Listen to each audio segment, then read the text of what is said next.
এগুলো আপনি গেছেন প্রথম ক্লাস? মানে বোর্ড পেয়েছেন কত আগে? ঈদের আগে। তাহলে ক্লাস পাননি একটা। আচ্ছা আচ্ছা। তো ফল দিয়ে মানে ফল, ঠিক আছে, ফল দিয়ে কম্পোজিশন আর তৈজসপত্র। তো তৈজসপত্রটা কি? তৈজসপত্র হচ্ছে আমাদের প্রতিদিন, হ্যাঁ, আসবাবপত্র না, মানে যেগুলো ছাড়া আমরা চলতেই পারি না, মানে প্রতিদিন ব্যবহারই করতেই হয়, সেটা হলো তৈজসপত্র। তার মধ্যে দেখা যাচ্ছে হাঁড়ি কড়াই, এগুলো যেন চলে আমাদের, রান্না না করলে আমরা খেতে পারি না, এইগুলো মানে নিত্য প্রয়োজনীয় জিনিস, সেটা হলো তৈজসপত্র। তো দেখা যাচ্ছে ফল কি, মানে ফল মানে ড্রয়িং দেখাবো, এরপর কম্পোজিশন দেখাবো। আসলে ড্রয়িংটা কি আর কম্পোজিশনটা কি? তো কম্পোজিশন বোঝানোর ক্ষেত্রে আমাকে এখানে মানে ড্রয়িংটা নিয়ে একটু আলোচনা করতে হবে, এই জন্য ড্রয়িংটা দেখাবো।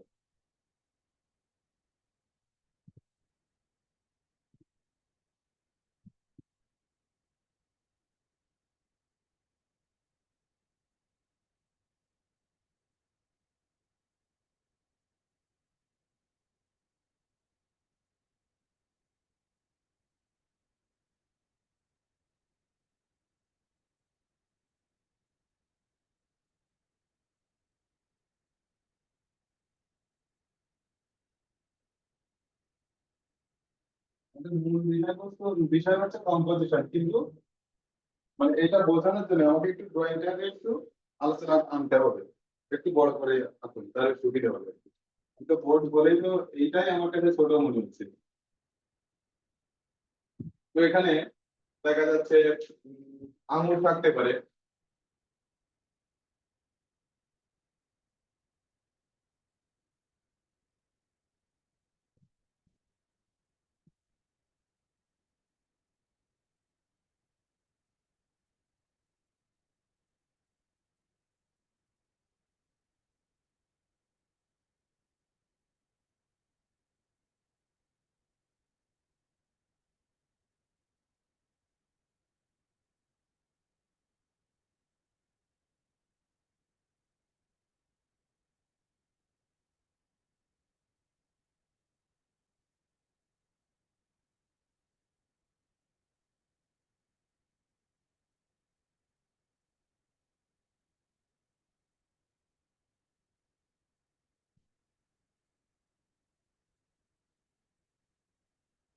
এখানে আপেল থাকতে পারে।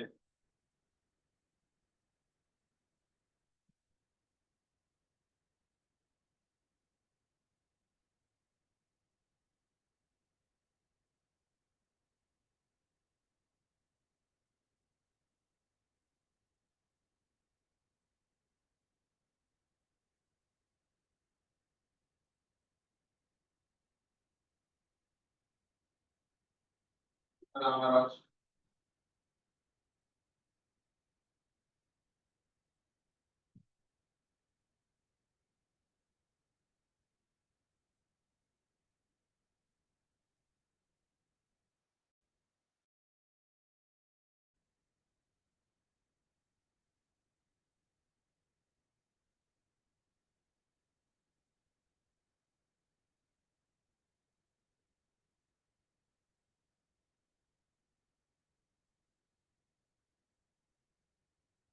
পেঁপে,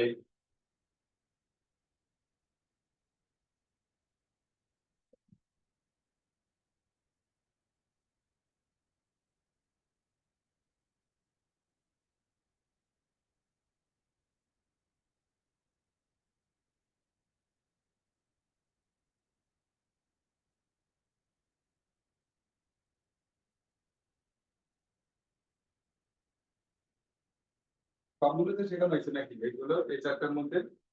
ঠিক আছে, কোনোটা কি বাকি আছে? মানে এইটা হলো ড্রয়িং, এবং কম্পোজিশনটা কি? কম্পোজিশন হলো সাজানো। এখানে কি সাজানো আছে?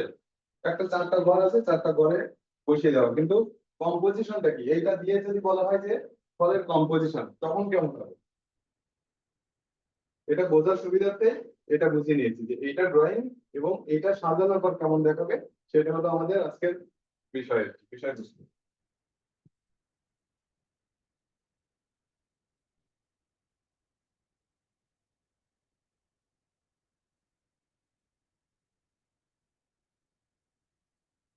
কারণ আনারস, আপেল, আঙুর এগুলো তো আমি আলাদা করে শিখিয়েছি, এই কারণে আঁকার নিয়মগুলো আমি কিন্তু এখানে বলি নাই, শুধুমাত্র এঁকে দেখানো।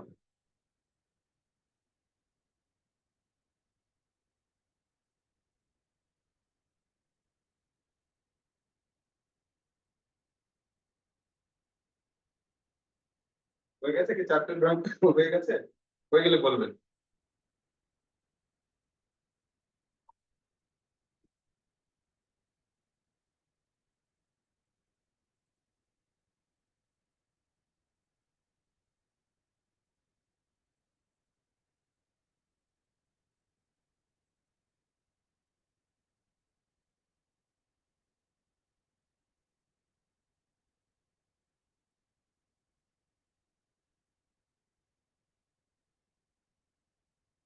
কয়টা বাকি আছে চারটার মধ্যে? ঠিক আছে, একটু ফাস্ট থাকুন। হ্যাঁ, ও আচ্ছা আচ্ছা। আমি একটু নিচের অঙ্কগুলো একটু ছোট করে দিচ্ছি, একটু চেঞ্জ করে দিচ্ছি।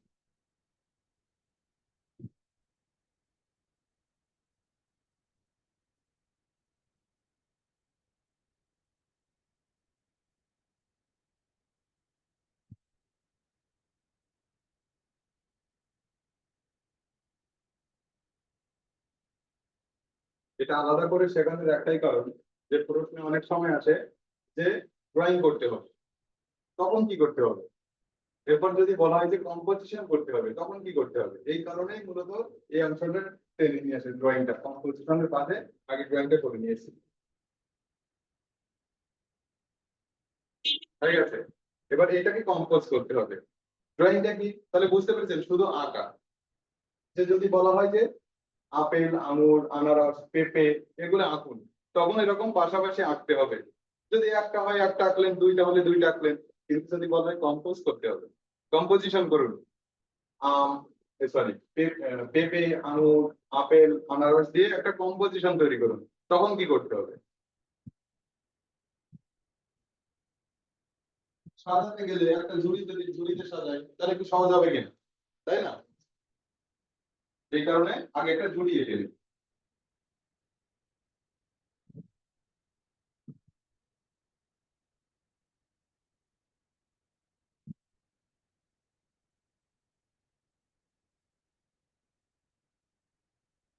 সাজানোর জন্য কি উপকরণ নিব, একটা ঝুড়ি নিব, তাহলে সেই ঝুড়িটা আগে এঁকে নিই।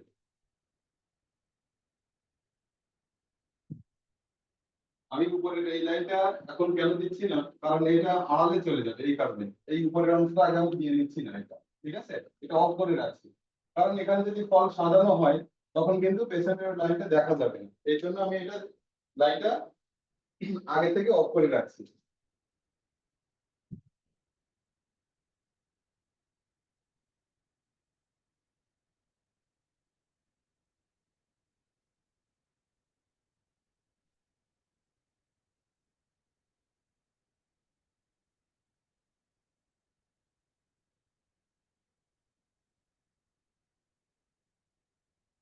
এখানে শুধু লাইন ড্রয়িং করবো, কম্পোজ মানে আলো ছায়া দিব না। অনেক সময় আমরা কি করি, ঝুঁটি টাকতে গেলে অনেক কিছু আলো ছায়া দিয়ে থাকি, এটা দিব না, জাস্ট লাইন ড্রয়িং এ শেষ করবো লাইন দিয়ে।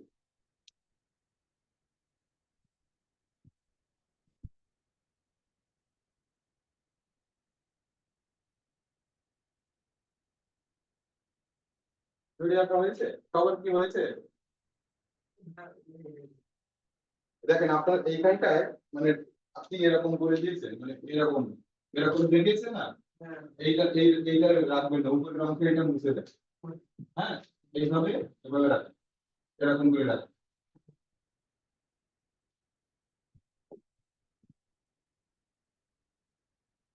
এবার এখানে কিভাবে সাজাবো, দেখা যাচ্ছে প্রথমে আমি আঙুরটা এঁকে নিলাম, তাহলে আঙুরের থোকা যদি ভেতরে রাখা হয়, অনেকগুলো ফল রাখায় অনেক সময় একটু বাইরে আসে, উপচে পড়ে, পড়ে না? তো আমি সেরকমই কিছু আঁকবো, যেখানে দেখেন এখানে কিছু অংশ একটু ইরেজ করে নেন এভাবে। কারণ আগে যদি আমি আঙুল এঁকে নিতাম, তারপর এইটা যদি ঝুড়িটা আঁকতাম, সেক্ষেত্রে হতো কি অনেক সময় এই লেভেলটা ঠিক থাকতো না, এই পাশটা হয়তো উঁচু হয়ে যেত বা নিচু হয়ে যেত, ডান পাশটা উঁচু নিচু হতে পারতো, তাই না? লেভেল চেঞ্জ হয়ে যেতে পারতো যদি আমি আঙুলটা আগে এগিয়ে নিতাম। দেখা যাচ্ছে এরকম ব্যাপারটা, আমি আঙুলগুলো এগিয়ে নিলাম। এখন এইভাবে যদি এইভাবে লাইনটা টানতে যেতাম এইভাবে, তখন অনেক সময় লেভেলটা ঠিক থাকতো না, উঁচু নিচু হওয়ার সম্ভাবনা থাকতো। দেখা যাচ্ছে এরকম হয়ে যেতে পারতো, তাই না? এই কারণে আমি আগে ঝুড়িতে এঁকে নিয়েছি, এবার ইরেজ করে এই অংশটা কিছুটা ঝুড়ির ভেতরে আছে এবং বাইরে পড়ছে, মানে উচ্চে পড়ছে, এরকম একটা ড্রয়িং করবো। মানে সাজানোটা এমন ভাবে হবে যেন দেখতে সুন্দর হয়।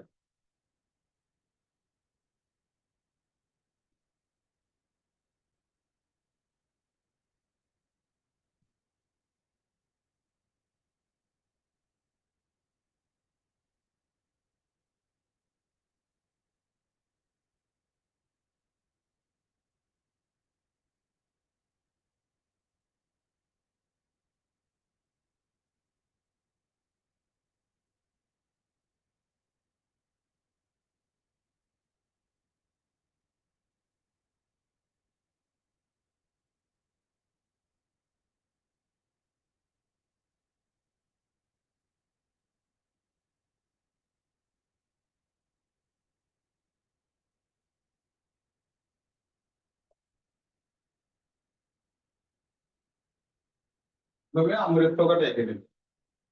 দেখেন, বাইরে যদি যখন বলেছিলাম শুধু ড্রয়িং, তখন কি অবস্থায় ছিল, যখনই কম্পোজ করছি তখন কিন্তু একটু চেঞ্জ হচ্ছে, হচ্ছে কিনা?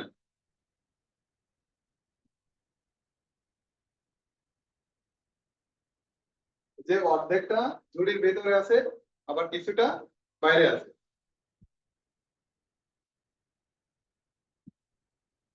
আঙুলের টোকা আঁকা হয়ে গেলে বলবে।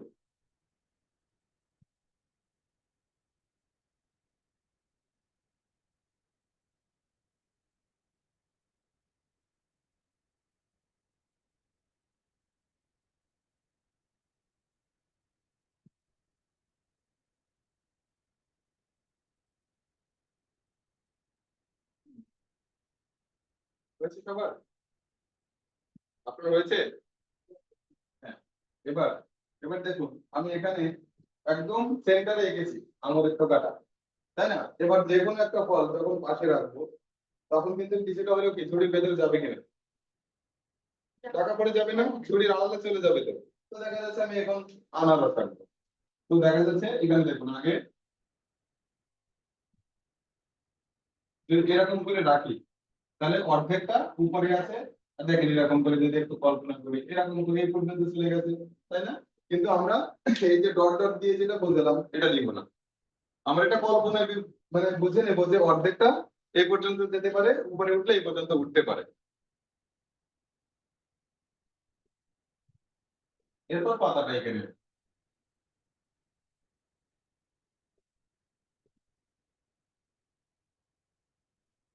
এরকম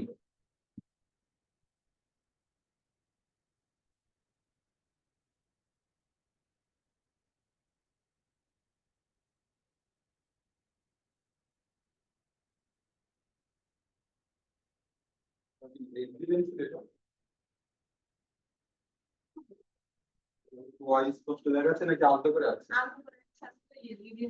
ও আচ্ছা, ইরেজার আমি নিব, তাহলে ভুল হয়ে গেলে সমাধান করতে পারে। হয়েছে? এরপর এরপর যে টেক্সচার গুলো, আনারসের গায়ে যে টেক্সচার গুলো থাকে, এখানে যেভাবে এঁকেছিলাম এভাবে।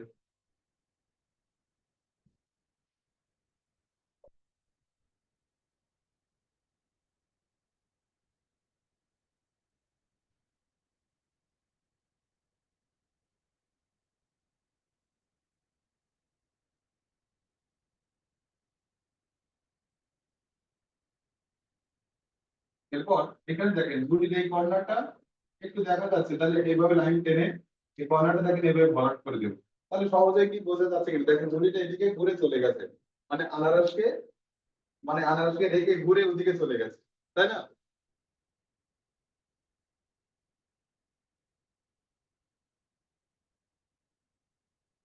কিন্তু আগে থেকে ওই লাইনটা দিয়ে রাখলে হবে কি, এই ফলের মধ্যে চলে যাবে, ওইটা আঁকার পরে আবার ইরেজ করতে হবে। এই কারণে ওই লাইনটা মনে মনে ধরে নিতে হবে।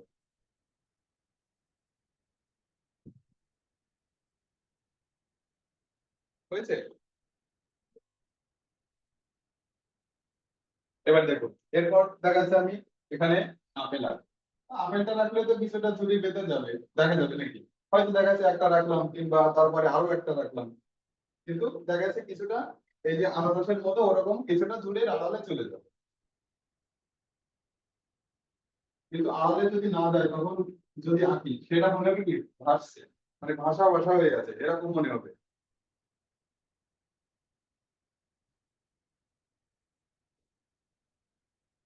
এখানে এটাও তুলনা করতে শিখতে হবে আমাদের, যেন এতটা মানে বড় না হয়ে যায় যে আনারসটা মনে হচ্ছে আপেলের থেকে ছোট, এরকম যেন মনে না হয়। আঁকার সময় এইটা আমাদের খেয়াল রাখতে হবে, ঠিক আছে, মানে সুন্দর দেখানোর জন্য। আবার আপেলের তুলনায় আঙুরগুলো যেন আবার খুব ছোট ছোট মনে না হয়, এই জিনিসটাও আমাদের খেয়াল রাখতে হবে। দেখেন এইভাবে যদি আমি ভাবি, এখান থেকে এরকম হতে পারতো, তাই না? কিন্তু ওই যে ডট ডট গুলো কেন দিলাম না, ঝুড়ির আড়ালে চলে গেছে।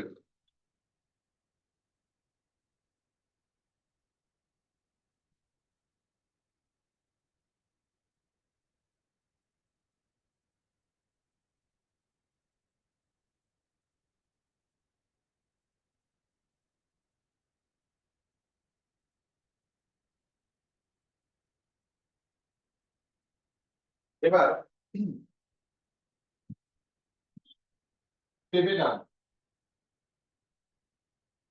তো এখানে দেখা যাচ্ছে ঝুড়ির আড়ালে যেমন আপেলটা চলে গেছে, তাহলে পেঁপে যখন আঁকবো, তখন আপেলের আড়ালে একটু পেঁপে চলে যাবে, কারণ ওটা পেছনে সাজাচ্ছিল নাকি?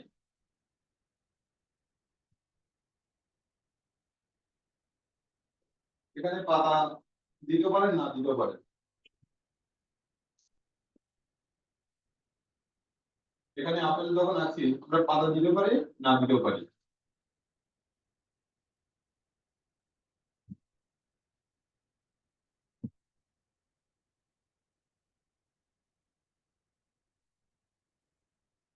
দেখেন এখানে যদি আমরা ধরে নিই কল্পনায়, এরকম দিতে পারতাম, তাই না? কিন্তু ওটা আমরা আঁকবো না, ওটা কল্পনায় ধরে দেবো, কিন্তু যেন আবার ঠিকঠাক মতো বসাতে পারি। দেখেন এভাবে এরকম করে রাখলাম, রাখার পরে এখানে গোটা অংশটা এঁকে দিলাম এরকম। এরপর এই আনারসের বাম পাশে দেখেন যেভাবে ঝুড়িটা ঘুরে গেছিল, ডান পাশে একটুখানি জায়গা আছে আমাদের।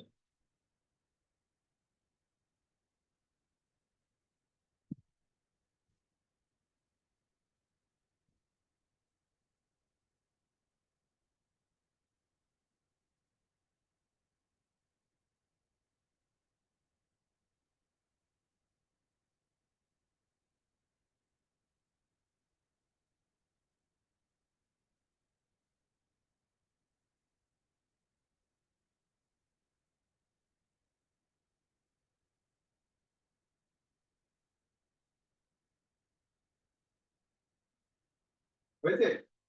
মানে এটা যতই আড়ালে হোক না কেন, সেটা পেঁপে মনে হচ্ছে তো, এটা যেন মনে হয়। আবার যেন মনে না হয় যে আপেলের থেকে পেঁপেটা ছোট। তুলনামূলক কি হয়, আপেলের থেকে পেঁপেটা বড় হবে, আপেলের থেকে আঙুরটা ছোট হবে, তাই না? এইটা আমাদের কম্পেয়ার করতে শিখতে হবে। এবং সেটা এমন ভাবে সাজালাম, দেখেন এখানে বাম পাশে যেমন করে দেখেছিলাম, ডান পাশে ঠিক একই ভাবে এই লাইনটা এইভাবে আসবে, যাওয়ার পর এইটা যদি আমি একটু ভরাট করে দিই, তাহলে দেখেন আমার আর কিছু আঁকা লাগছে, ঝুড়ির কোনো অংশ ওই লাইনটা দেওয়া লাগছে না। আর যদি মনে হয় যে এখান থেকে এইভাবে যেতে পারে, এখান থেকে এই লাইনটা টেনে এই, তাই না? এবং দেখুন এই যে যেটুকু দেখা যাচ্ছে, যে আঙুল ছাড়া আর পাতা ছাড়া যে অংশটুকু দেখা যায়, জাস্ট এইভাবে একটু যদি ভরাট করে দিই, তাহলে দেখেন, তাহলে ঝুড়ির গভীরতাটাও পাওয়া যাচ্ছে এখানে।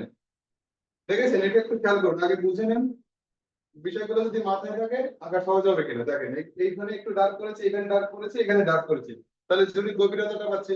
এবং এখানে যে ফলগুলো এঁকেছিলাম সেগুলো সাজানো হয়ে গেল। এটা ঝুড়ি ছাড়াও সাজানো যেত, কিন্তু কেমন লাগতো? কেমন লাগতো বলেন? ভালো লাগতো না, মানে যতই কাছাকাছি রাখলো না কেন, ভালো লাগতো না। এই কারণে আমরা কোথায় রাখলাম, একটা ঝুড়ির ভেতরে যখন রাখলাম, আমাদের সাজানোটা সহজ হলো। তাহলে কম্পোজিশনটা কি বুঝতে পেরেছেন? যদি বলা হয় আপেল, আঙ্গুর, আনারস, পেঁপে, আগুন। মানে যদি বলা হয় শুধু আঁকতে বলা হয় তখন আঁকতে হবে এভাবে, কিন্তু যদি বলা হয় এইগুলো দিয়ে কম্পোজিশন করেন তখন এভাবে আঁকতে হবে। তাহলে ড্রয়িংটা কি আর কম্পোজিশন কি, বুঝতে অসুবিধা আছে?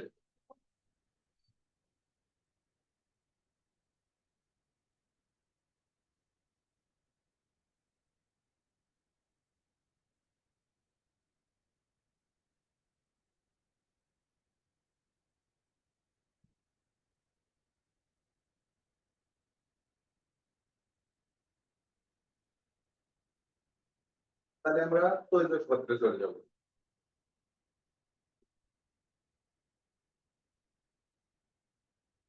হয়ে গেছে সবার?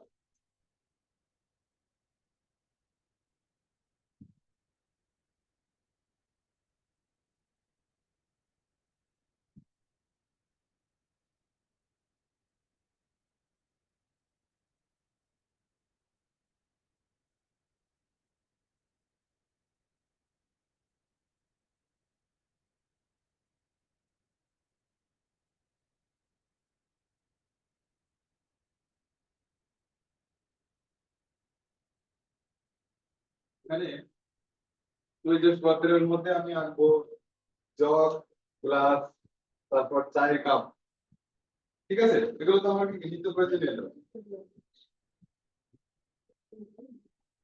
সেটা জগ, সেটা প্লাস্টিকের হতে পারে, গ্লাসের হতে পারে, যাই হোক না কেন, জগ তো দরকার আমাদের। পানি ছাড়া চলতে পারি আমরা? পানি পান না করলে চলতে পারবো? তাহলে ওগুলো খেতে গেলে কি ব্যবহার করতে হয়?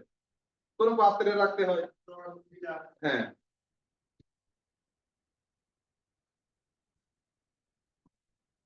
আমার যতটুকু মনে পড়ছে আমি এগুলো শিখিয়েছি, কিন্তু আজকে কম্পোজিশনের জন্য আরো একবার এঁকে নিচ্ছি, তাহলে ড্রয়িংটা কি কম্পোজিশনটা কি সহজে বুঝতে পারবেন। ঠিক আছে।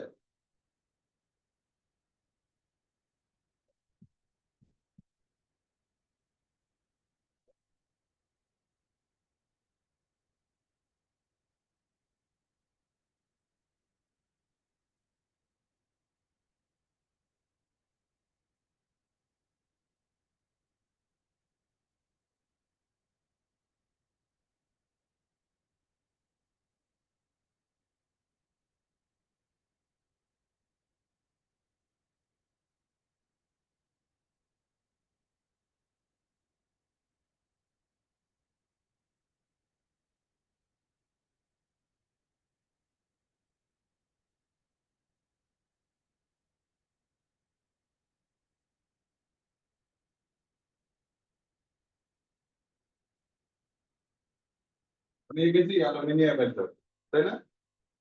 আমি ছোটবেলায় এগুলো দেখেছি, এখন আর তেমন একটা দেখা যায় না। আর আরো আছে, এইটা যদি বেশি উঁচালো, মানে এই মুখের অংশটা উঁচালো হয়, তাহলে সেটা ছিল পিতলের। হ্যাঁ, পিতল বা কাঁসা। আমি একটু পুরাতন আমলে চলে গেছি।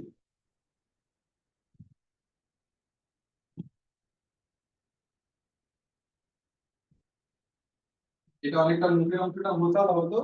আর এখানে মানে বডিতে কিছু নকশাও থাকতো, ফুল থাকতো, পাতা থাকতো, এরকম নকশা থাকতো। হ্যাঁ, আমি অ্যালুমিনিয়ামেরটা এঁকেছি।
এখানে কি কি এঁকেছি? জগ এঁকেছি, গ্লাস এঁকেছি, কেটলি এঁকেছি আর কাপ পিস এঁকেছি, তাই না? তাহলে এটা তো ড্রয়িং করা হয়ে গেল। এবার আমাদের কাজ হচ্ছে যে এগুলো দিয়ে আমরা কিভাবে কম্পোজিশন করব।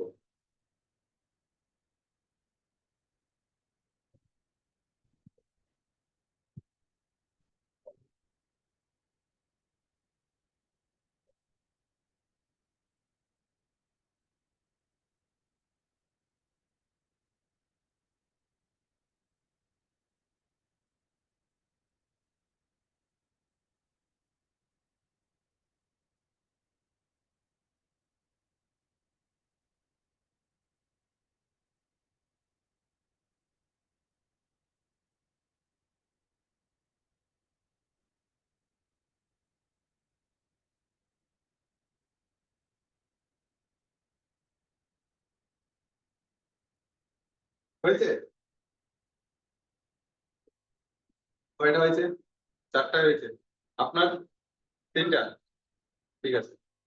এটা কি এঁকেছি চিনতে পারছেন তো? এটা অ্যালুমিনিয়ামের কেটলি এঁকেছি। এখন ইলেকট্রিক কেটলি আছে, এখন আপনারা সেটাও আঁকতে পারেন।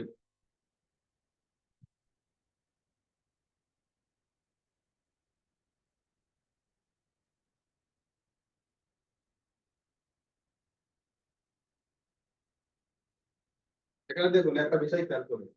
দেখেন, এখানে জগও যতটা বড় এঁকেছি, গ্লাসও ততটাই বড় এঁকেছি। এখানে দেখেন, এখানে জগের থেকে মানে মানে চায়ের কাপের তুলনায় কেটলিটা ছোট দেখাচ্ছে কিন্তু, দেখাচ্ছে না? মানে এক কেটলি মানে তো অনেক কাপ চা হয়, মানে এক জগ পানি মানে অনেক গ্লাস পানি হয়। কিন্তু এখানে দেখেন, মানে কম্পোজিশন ঠিক রেখেছি, এখানেও একটা কম্পোজিশন ব্যবহার করেছি। কেমন? আমাকে এই ঘরের মধ্যে একটা গ্লাস আঁকতে হবে, সেই জন্য পুরোটা জায়গা নিয়েছি, ডানে বামে উপরে নিচে জায়গা রেখেছি। ডানে বামে উপরে বামে, ঠিক আছে, উপর নিচ ডান বাম সব জায়গায় রেখেছি, তার মধ্যে গেছি। কিন্তু যখন কম্পোজিশন করতে বলা হবে, তখন কিন্তু আমাদের ওই ফলের মধ্যে এখানে তুলনা করতে হবে। এখানে সব থেকে বড় কোনটা জিনিস?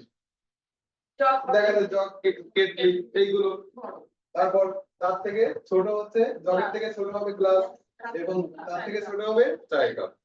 তাহলে এটা সাজাতে হবে এবং এটা তুলনা করতে হবে যে কোনটা বেশি বড় কোনটা ছোট। এটাই হলো কম্পোজিশন।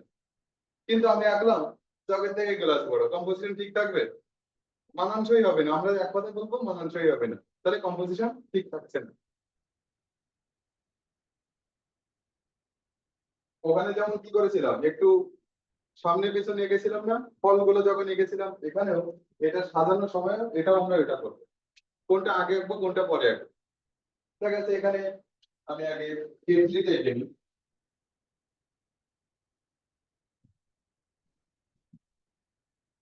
তাহলে তুলনামূলক কেটলি সব থেকে বড়, তাই না?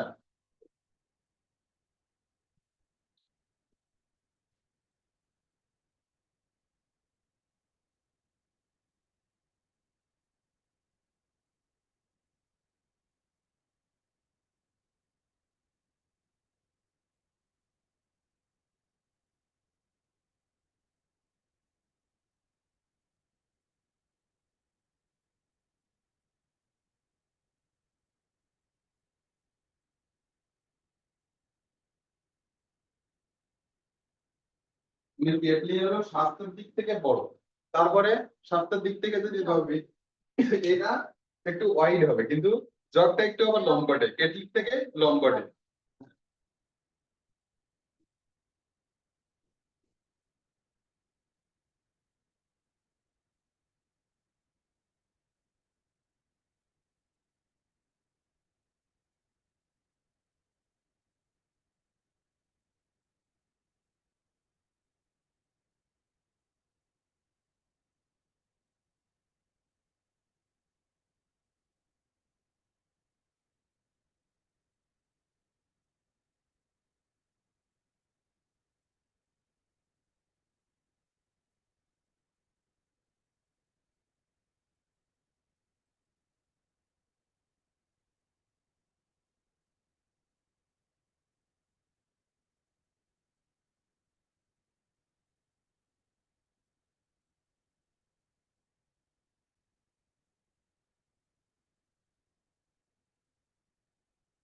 দেখেন এটা একটু বড় করে গেছি, আবার ডান পাশে গেছি, এখন সেন্টার করে আঁকি।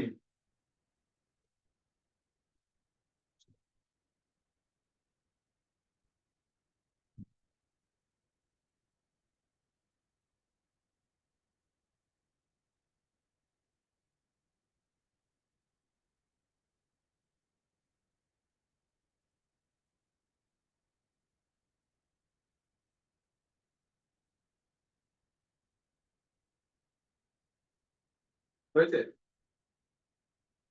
দেখেন আমি কম্পোজিশনের আগে একবার ড্রয়িং করে নিয়েছি, এর কারণে কি হচ্ছে, একবার অন্তত প্র্যাকটিস হচ্ছে, আবার বুঝতে সুবিধা হচ্ছে কিনা যে ড্রয়িং জিনিসটা কি আর কম্পোজিশন জিনিসটা কি। আমি একবারে কিন্তু এটা দেখাতে পারতাম, কিন্তু এখন যেভাবে মাথায় ঢুকছে, আমি হাজারবার বললেও কিন্তু এতটা বোঝা সহজ হতো না যে ড্রয়িং জিনিসটা কি আর কম্পোজিশন জিনিসটা কি। তাহলে ড্রয়িং জিনিসটা যদি আসে যে জগ গ্লাস, যে কোনো কিছু হতে পারে, জগ গ্লাস, তারপর কেটলি, কাপ পিস, এগুলো ড্রয়িং করুন, তখন কি করবেন, এভাবে ড্রয়িং করবেন। কম্পোজিশন কি করতে হবে সেখানে আসি। এবার দেখুন, এরপর কাপ পিস অবশ্যই ছোট হবে নাকি?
এরকম করে যদি দিই, যে ধোঁয়া উঠছে এরকম বোঝানোর জন্য এখানে একটু দিয়ে দিলাম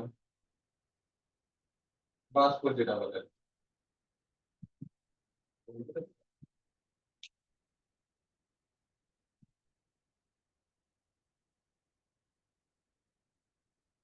এরপর এখানে দেখুন যে জগটা আঁকবো,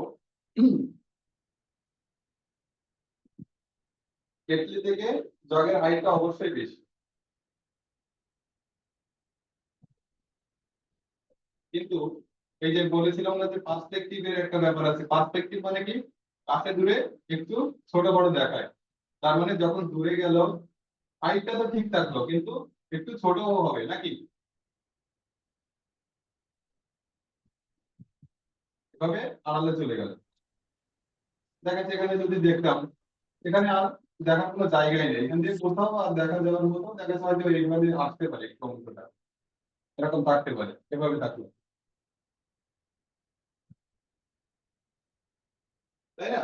এবং এখানে চায়ের কাপের থেকে গ্লাসটা একটু বড় হবে, সেটা বোঝানোর জন্য এর আড়ালে গেছে, থিকনেসটা আর একটু কমিয়ে দিই।